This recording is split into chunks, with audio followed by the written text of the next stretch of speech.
เป็นหยังคือบ่สนใจเปลี่ยนไปหลาย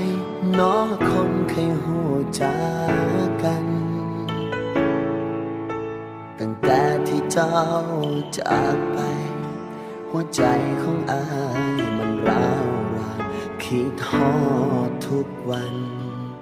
ทรมานปานตาย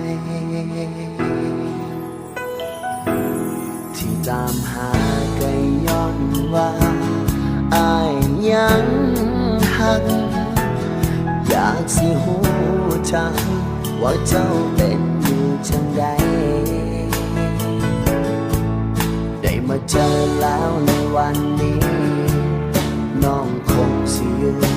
อย่างสุขสบายแต่สิบ่รบกวนอีหยังหลายแค่อยากสิถามว่าจำอายได้บ่บ่เป็นหยัง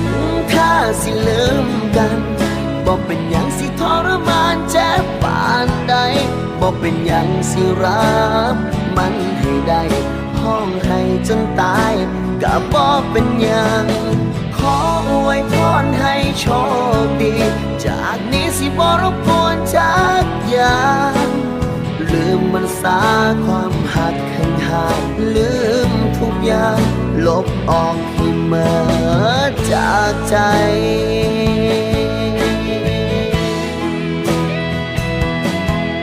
บ่เป็นหยังถ้าสิลืมกัน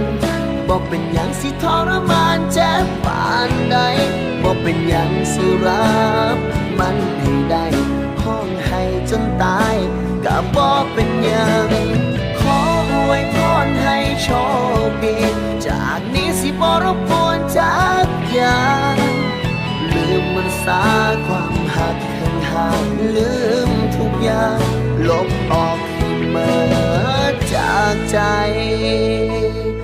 ลืมทุกอย่างบ่เป็นหยัง